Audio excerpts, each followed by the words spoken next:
What's going on, baseball fans? Jeremy Laracuente here for the Baseball Banter Broadcast, and we are privileged today to be speaking with one of the most well-respected minds in baseball development, and that is Coach Nate Trosky.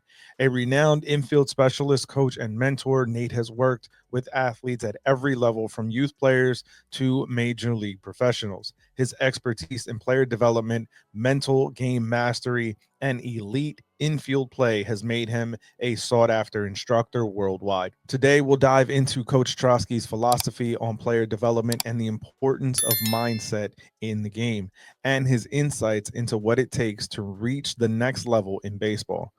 Whether you're a coach, a player, or just a fan, this is a conversation packed with invaluable knowledge. And we want to thank our friends over at talknats.com for setting us up with Coach Strosky. And it is an honor to bring in our guest, Coach Nate Trosky. Well, thank you, Mr. Trosky. I want to thank you for joining us here on the You're Baseball welcome. Banter broadcast. And so, we love the game of baseball here, and that's where being able to have someone that is such a well-renowned coach as yourself is a big deal for us. So we just kind of want to touch a little bit of base. So for those that may not know who you are, and kind of get a little bit of a history, um, you have a very interesting legacy when it comes to the world of Major League Baseball.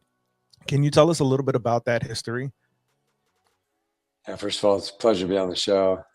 Appreciate it. Thank you for the opportunity. And yeah, we love baseball. Baseball is what we do. And uh, yeah, a lot of baseball in my family. And growing up, I didn't really understand really the legacy, like you said. My grandfather's the greatest rookie of all time, and for his first 6 years in the big leagues, he's one of the best players to ever live. He was on a pace to be better than Babe Ruth, and he ran into some medical issues. He had migraine headaches, and so his last 4 seasons, he kind of faded out. He still had some good numbers, but they weren't Hall of Fame numbers. So his early numbers were rookie year, batted 330, 142 RBIs batted, and he had 36 home runs. So Cody Bellinger just broke that record, early in his career. That was a rookie record that stood for a long time. And I was on the airplane. I live in the Dominican Republic, coming back, going to Florida. Manny Ramirez, we were sitting right next to each other, and Manny really broke my grandpa's all-time Cleveland Indian RBI record, which was 162. And Hal Trosky, my grandfather, did that in 19, I think 36, and he was just 23 years old. So he did some amazing things. He's one of the best players in the history of the game from the young side. And we have uncles and cousins and all kinds of family members that have played in the big leagues and played in the minor league. There's about 9 of us, and so my dream was to be a player too, and really my destiny really was to be a coach. I've had a lot of injuries, and so I kind of moved and followed that path. And so when I was 23, finished college baseball, went right into coaching in the minor leagues and spent my journey. I'm 54 years old now, just really studying the game and really just passionate about learning and passionate about teaching and passionate about helping people reach the height of their ceiling. And very few players really reach that ceiling. And not only do we want our players to reach it, we want them to push their ceiling to become the best, ultimate best version of themselves. So that's really my passion on this journey. And there's a whole package from not just the player, but there's the person, there's the player, and then when you're working with guys that are amateurs, there's a student.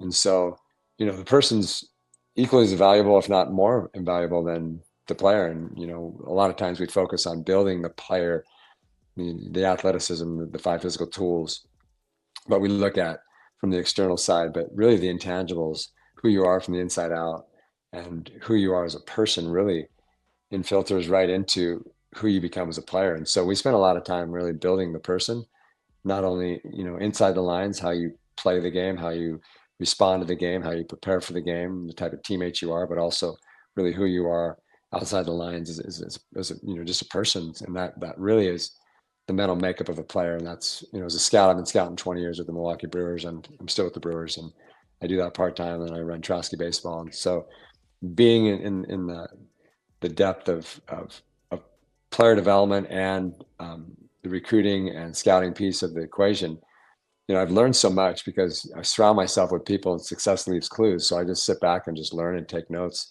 and listen and ask questions. And I've been doing that for the last 35 plus years. And there was just my original home's Northern California, and I live in the Dominican Republic now in Boca Chica.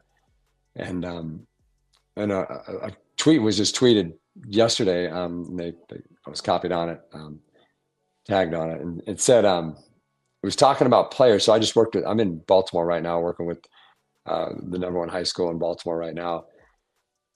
And we did some stuff this weekend, and all 60 of their players came out, JV, freshman, varsity, and we did a mental game talk. That was yesterday. And I noticed, looking at the players, sagging pants, wearing like flip-flops, slippers, looking like they've already made it, and now they can do whatever they want. And, I was looking at all the guys and like, I've been scouting 20 years. I've been working within college baseball for, about 35.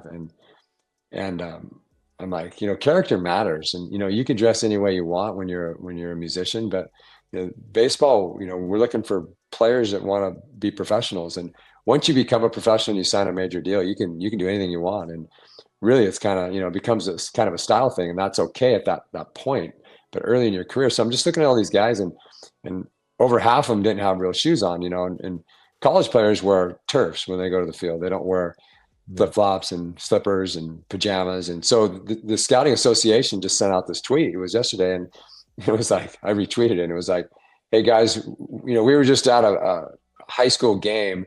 There was 14 scouts there because there were some, high-level prospects, and players are showing up in pajamas and Crocs. If you guys want to play this game, you need to be professional. We're looking for guys that want to be professional now, figure it out. This isn't like, beer league softball, or you're going to your PE class and it's a Saturday, intramural event. This is, if you want to be a professional, we're looking for pros.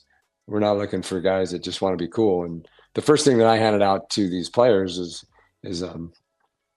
just a little card. It's a little gold card that I created called the cool card. And basically it says cool card on the front, on the back it says check it at the door. And so, the younger you are, it's very hard to be focused on, your craft and the things that really matter. We call it the main thing. The main thing is to keep the main thing the main thing. Well, when you're young, you're trying to figure out the main thing. Well, my job as a coach in player development is to really teach these players what really the main thing is. And one of the main things is to understand the secret to failure. The secret to failure is worrying about what other people think. And, when you're young, you're playing high school baseball, travel baseball, you're on your way up. We get so consumed with things that don't really matter. Get consumed with the great process, get consumed with being a great student, a great person, a great player, not trying to be cool and have the coolest clothes and, worrying about what all your friends think. So that's the first component to our message was check your cool card at the door. So now you can control your focus and focus on things that matter. And so, what happens when you don't worry about being cool? Everybody thinks you're cool because you don't try to be cool. So, everything starts to fall into place. And the other component is the guy who's the best player is the coolest player. So if you focus on your process on being an elite player, everybody's going to want to be your friend. So I'm not trying to be cool. I have a great process. I'm a really good player. Man, I'm the coolest guy in school. It's like, man, so it's like contrary to what we think.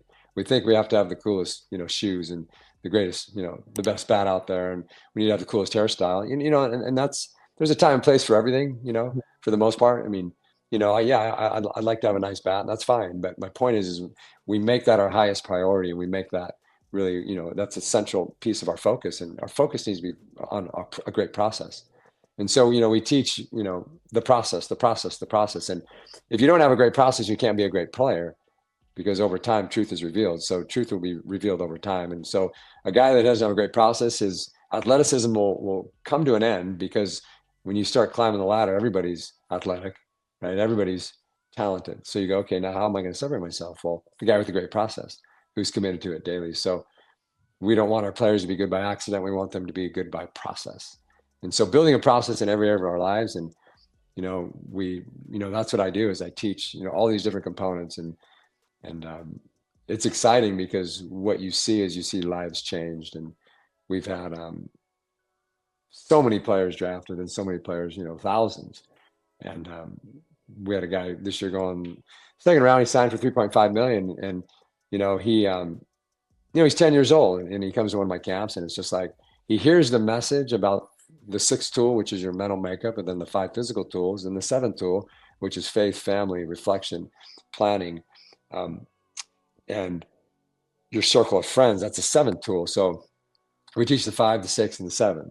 And it really begins with the mental makeup, because if I don't have the disciplines to build my 5 physical tools, what happens over time? I'm just an average at best player. And so if I want to develop those 5 physical tools and I want to play this game that's built on adversity, right? I have to be able to respond great to adversity, and I have to have this self-discipline to build those tools.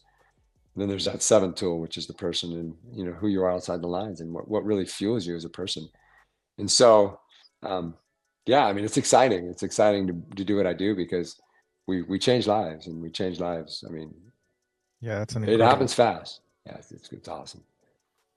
Yeah. So, it actually leads me into one of my other questions for you. And if there's a player that you can tell us, a story about that was, kind of a below average fielder, kind of a defensive liability that you helped, kind of build into an above average fielder.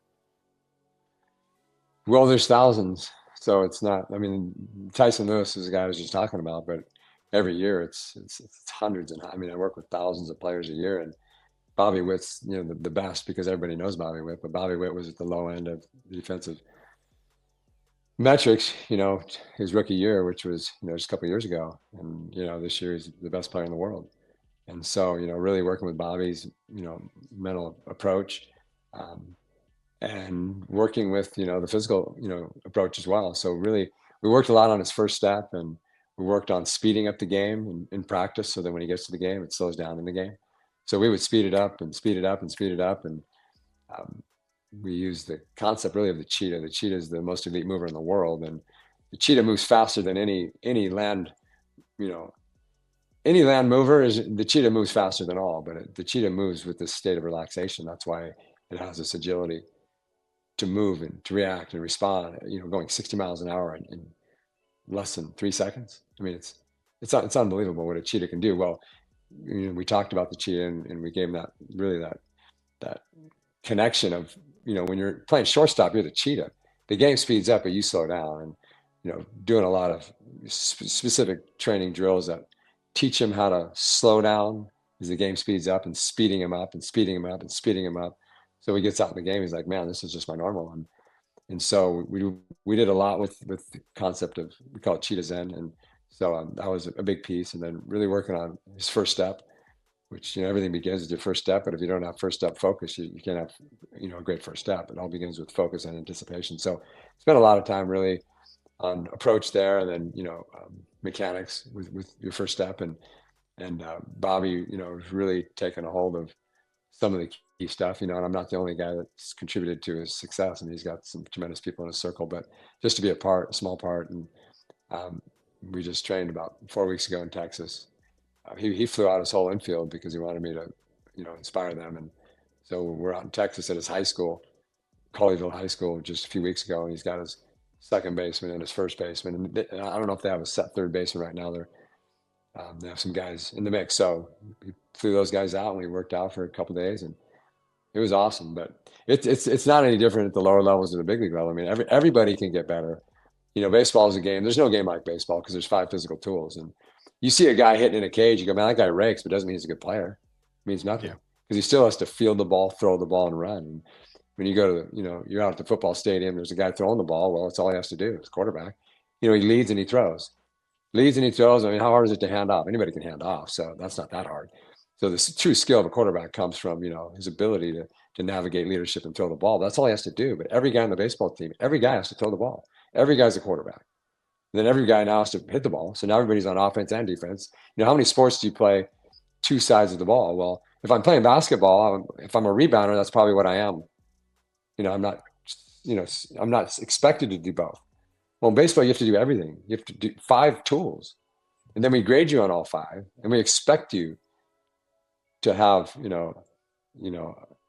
a level of ability in all 5. And, when you look at Bobby Witt Jr., he's a 5-tool player, and there's very few 5-tool guys in the big leagues, but they have at least an average pro tool.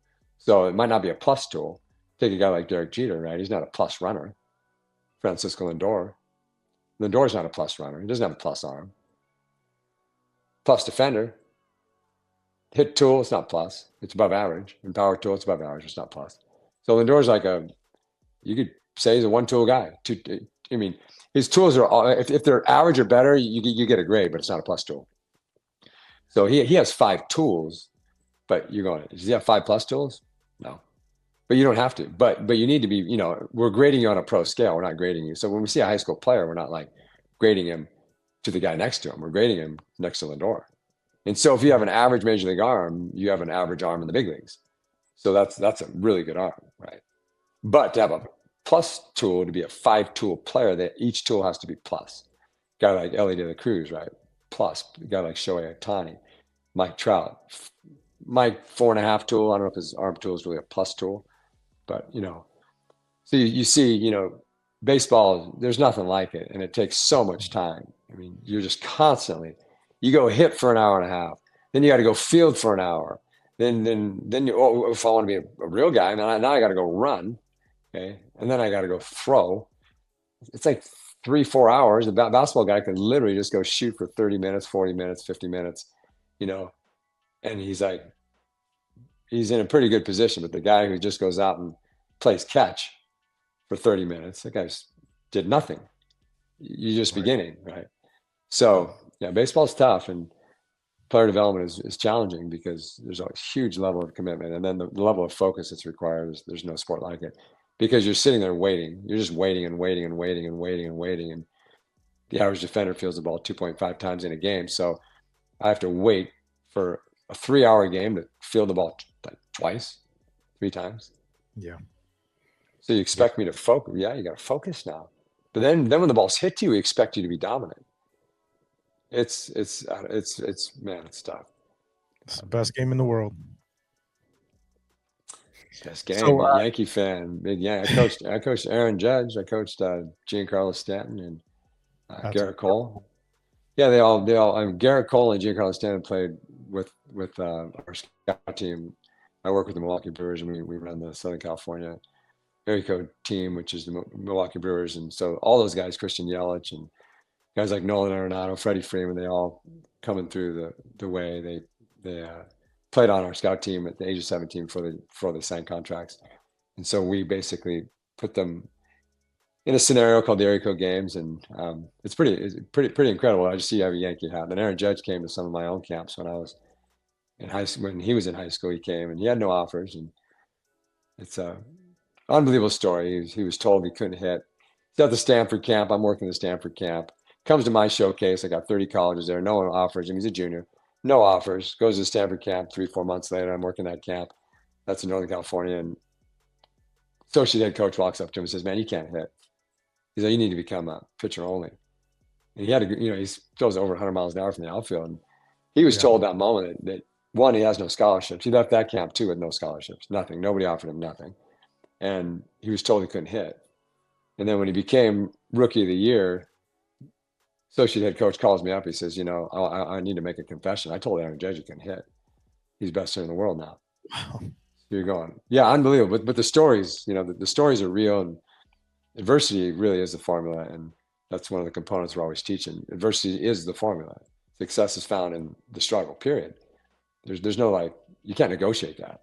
And so when you look at all these guys' journeys, it's nothing but highs and lows, but you learn to sustain that even keel, throughout the highs and lows, and you understand that the lessons are all learned within the lows, and then adversity actually literally is the highest form of motivation and the greatest teacher, right? So you get to these states you can't get to when everything's going your way. So guys like Aaron Judge and guys like Carlos, Jeremy Pena, and all these guys. I mean, they're MVPs. They go through strong. I mean, it's just the journey, and so a lot of what we're teaching really is teaching these guys how to have perspective. That's awesome. Yeah, absolutely incredible to hear. So I just have one last question for you, because I know your time is very precious. Recently, we saw that you worked with CJ Abrams of the Nationals, and one of the things that he was most recently quoted as saying is that he started to get lazy feet in the infield, towards the end of last year. For those that may not understand what that means, how would you describe that, and how would you correct an issue like lazy feet? Well, I think that part of it is that one of the greatest challenges baseball players have is their ability to control their focus. We talked about earlier, 140 pitches in the average game, and 2.5 balls are going to come to you on average. So your ability to sustain focus. Then you look at a major league season, not including spring training in the postseason, you play 162 games in 180 days. So if you're playing 162 and 180, there's no sport like it. Basketball is like 80. Basketball is like 82 and 165 roughly. Okay. And hockey's similar to that number too. So you get all these days off, and the NFL is 22 games, and it's like 17 games in 120 days. Baseball is like every day. And so when you talk about this mental demand that's required, there's nothing like it. So first and foremost, human beings, there's like probably not even 0.25% of the world that could even sustain focus in a 3-hour game when the ball comes to you 2.5 times. Right. And then when you hit, you're failing 70% to 80% of the time.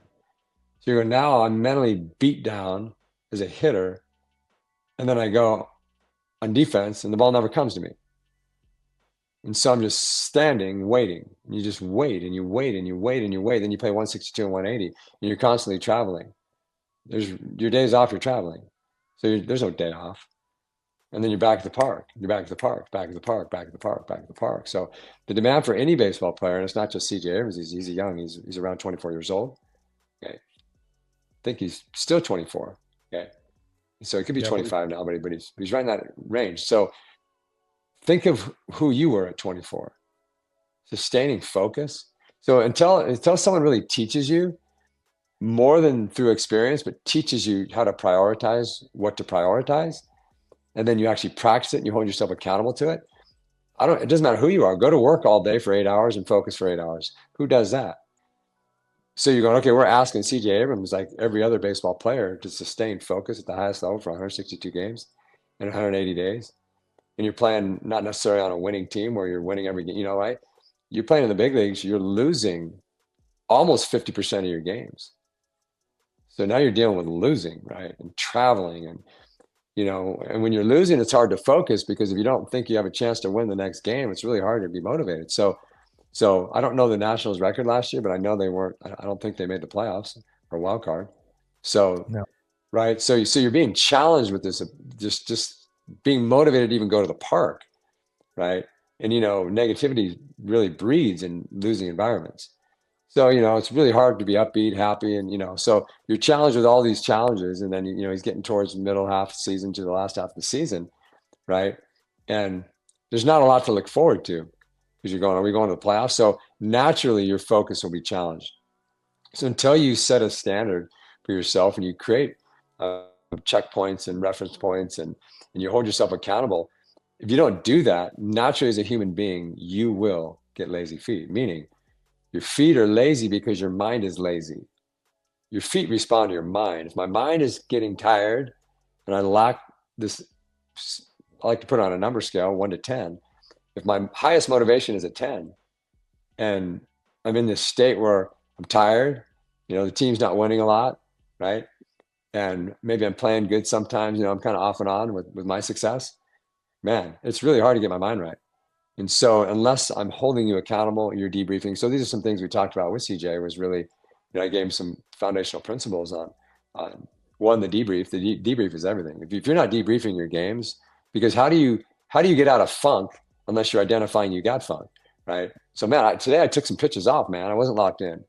I lacked the motivation. Okay, well, who do I want to be? What's my mission? What's my purpose as a player? So you don't have a mission, you don't have a purpose, right? And so all these components come together, and that's really where you build the mind of an athlete who can sustain winning or losing, regardless of situation or circumstance. It has no effect on my focus, because my focus is a byproduct of my purpose and my mission. But if you don't have a purpose and a mission, right? And so, big leaguers a lot of times are left alone because they're big leaguers. Man, you made it. You got to figure it out. They don't got to figure it out, because now they're at the level where they're being challenged like they've never been challenged before. So the pressure and the challenge mentally to be positive and to be focused and to be confident is the greatest, right? At that level, it's the highest level, and now they have this great challenge to get their minds right. And so it's really hard. So we create really systems and processes so that, CJ, the game's over. What are you going to do now? You're going to go hang out, or are you going to go reflect for 35 minutes? And then ask yourself some specific questions. And so if you weren't, A game tonight, both mentally and physically, let's make some adjustments for tomorrow night. Adapt, adjust, overcome. And that's really, that's what it's all about. It's not about every night being at your best because you can't. You're a human being, but you're striving. And if you have a process, you sustain consistency. And so, elite players do the things I'm talking about. But if you don't have elite players in your clubhouse, how am I going to learn from them? Because I'm only 24 years old, right? I'm learning through experience. But if I don't have these great mentors around me, so spending some time with them, I've had some tremendous mentors, and I study this. This is all I do. I study this day and night. The mental emotional piece, not just, hey, let's go take some more ground balls.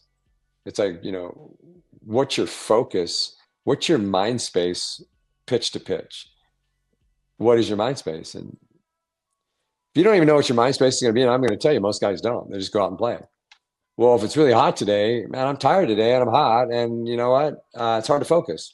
No, my mind space is locked in, locked and loaded. Okay. If that's my mind space, every time I cross the line, I check in with my mind space. I get there again, regardless of anything. So teaching processes, teaching routines, and teaching perspective, and all these pieces. So it was an honor to work with CJ. We just worked for a few days, but sometimes, that's all you need to kickstart something, because sometimes too much too early is too much. I give you a lot, be like, man, I can't handle all this. Just give me 2 or 3 things. So I know he's going to take a few things. I'll close with this story, pretty cool story. In his high school, he went to a Catholic high school, and in right field, there was, we pull into the park, beautiful, beautiful high school in Georgia. And we pull out to the high school, and Chris Senior's dad, they're tight, senior and junior. And by the way, Chris Senior was there the whole time. He didn't miss 1 minute. And Bobby Witt Jr., 2 days before, Bobby Witt Sr. did not miss 1 minute. So just think of that. These are 2 of the best players in the game, best athletes, learning to be the best. Bobby's, hit that status last year as being, arguably the best infielder in the big leagues. CJ's on his way, right? But you got their fathers like invested completely. And then the relationship that they had together was different. It was like they were like friends, even though their dads are strong mentors, right? But they had a relationship where they enjoyed being together, and they respected each other. It wasn't like, oh, was my dad. He's always telling me what to do, and I don't like my dad. And, your dad's getting on the kid. Beautiful relationship. But just think of that. 2 superstars, young superstars, their fathers are still deeply involved with everything they do. But it's out of choice of the players. It's not like dad won't leave me alone. No, dad, come to work out with me. It was awesome. But in right field, they had a crucifix of Jesus in right field above the fence, and I was like, man, that's crazy. Because what if someone hits a home run? They're going to smoke Jesus, right? They're going to hit him. I'm like, Jesus is a man. You can't be lighting up Jesus. So I'm like, CJ, what's up with Jesus in right field? I'm all about Jesus, but I don't know if you want to put him in right field, because if, like I said, someone hits a line drive, they might crack him in half, right? And so CJ's like, oh man, shoot, man, that's new, right? And so we were just getting a kick out of it, and so we called him Home Run Jesus, HRJ. So I'm big on acronyms. So CJ, like any human, they get frustrated when they make an error, right? And so I noticed last year there was a few times of frustration. I could tell when he made an error. I could tell he was bothered, but you can't be bothered because the next pitch is coming. And that means I'm in the past, right? I got to be 100% focused, 100% right now. Can't have 20% in the past and 80% present, because now I'm scattered, right? Double focus. So CJ's like, I'm like, CJ, we need to build a new default in you. When you make a mistake, something goes wrong, you need to have a trigger phrase that you go to. And so like Lindor's is, I'm the best. He makes a mistake, I'm the best, right? Carlos Correa is, I'm bulletproof. I'm like, Bobby Witt's is worry-free, ready for battle. See, they have a place to go. Instead of going to frustration, you go to your trigger. Your emotional state is a byproduct of how you think. So stop listening to yourself, start talking to yourself. Don't listen to your inner voice, because it's just going to like be frustrated. So Bobby Witt, worry-free, ready for battle. Carlos Correa, I'm bulletproof. Francisco Lindor, I'm the best. Nolan Arenado, I want the ball. That's what he says when he misses the ball. He says, I want the ball. He doesn't say, man, shoot, I messed up. No, I want the ball. And so CJ's is Home Run Jesus. So whenever he made an error, when we were working out, he'd miss a ball, and I would remind him, say, "Home run, Jesus," and he just starts smiling. So his dad's been texting me right now. We talk, off and on a few times a week, and his dad always at the bottom puts "Home run, Jesus," HRJ, and so that's his new default for any time something goes wrong, just to get your mind right, and get to the next pitch. So it's pretty cool. Absolutely. I just want to thank you for all the time that you've shared with us today, and the wonderful stories. Um, is there a place where people can find you if they wanted to get more instruction from you and kind of this mental aspect and training that you have for baseball? Yeah, we have. So I have Trosky Baseball, Twitter, and then Instagram, and then um, I have camps. Trosky Baseball. If you go to the menu, just click on camps. I run camps in the Dominican Republic. I run camps all over the world, and we do 2 to 3 camps a month. I'm in Baltimore. Right now I'll be in Iowa in 2 weeks, and I'll be in Wisconsin the next week. And I'm just bouncing around different states, teaching, training, and every camp that I do, the majority of the camps I do are infield, but not all, but the majority of them are infield. And we talk about, the mental makeup of a player really determines who you become as a player. So it'd be like buying a car and it has no motor. It's like you're not going anywhere. So anytime you spend time with me, whatever event it is, we spend a good 20% on teaching players how to get their minds right, how to get their lives right, and building the person. I'm going to close with this. Travis Mazzano. Travis Mazzano's first round, first pick in this year's draft. And I spent some time with Travis the last year and a half and talked to him just the other day. And Travis focuses on what he wants to accomplish. That's what elite people do. They don't focus on what might not happen, and they hope and they think. They know. They commit and they attack and they go, but they know what they're attacking and committing to. And so Bazzana's focus was first round, first pick since he's been 15 years old. And that's what he became. If my mind can conceive it, my heart can believe it, my body can achieve it. And so it begins with my ability to conceive what's important to me. And so Travis is just one example of success leaves clues. So Travis left the clue of focusing. We call it do focus. He focuses on what he expects himself to do and accomplish. And my nephew plays at Oregon State with Travis, and Travis now is with the Guardians. But a year and a half ago, my nephew's in the clubhouse. They just finished the game, and he calls me everything. He says, Travis was just telling me a story. It's getting ready for this year's draft. It was this last year's draft, and he said, Travis went to high school in Sydney, Australia, and he said all 30 major league teams are calling his high school teachers and counselors and principal. They're calling to find out the type of person he was and is. Was he on time? Did he respect his classmates? Was he disciplined? Did he do his work? Did he do his work well? Right? Did he strive just for the line, or did he strive above the line? Who is he? Not can he hit a home run? We know he can hit a home run. Right? He's the best player in the country. We know he can run bases. We know he can defend. He can do everything. But the question is who is he as a person? And the person really determined where he would go on the draft and the value that they would place on him. Because the person over time determines who you become as a player. That's called the sixth tool, the 6th and 7th tool. And so Travis Bazzana checked the boxes. And so we encourage our players at all times to understand what you do when nobody's looking, what you do when you don't feel like it, what you do when things go wrong, really defines who you are. And Travis Bazzana checked the boxes. But the thing is you're always going to be evaluated when you want to do anything at a higher level. And people dig and they go back to the past. So doing what's right is what we do because it's the right thing to do, not because someone's just going to dig into our past, but doing what's right is going to create a bright future for anybody. So the person, the player, the student, the athlete, it's awesome. That's an incredible, testimony for, anyone that's trying to come up into this very difficult game, as you said. I just want to thank you for joining me, and this has been an absolute honor. Thank you so much for the time that you've dedicated to us here today. I appreciate it. Beautiful. Thank you. Thank you, man. Better every day. Let's go. That's it. Well, once again, we want to thank Coach Trosky for joining us here on the Baseball Banter broadcast. And once again, thanks to talknats.com for helping set this interview up. This was a very interesting conversation and a very insightful conversation into the world and the mindset behind Trosky Baseball and behind the mental development of players in the game today.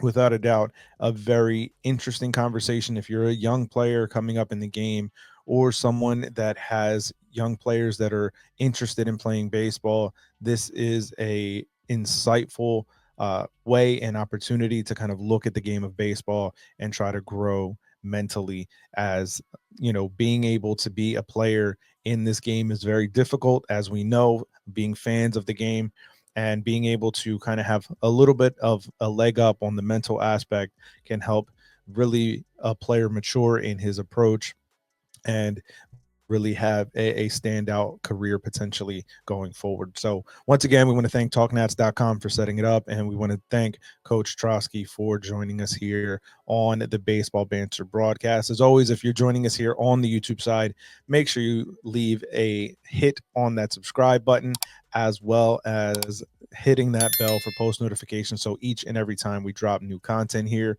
like this interview with Coach Trosky, you are able to be notified of it.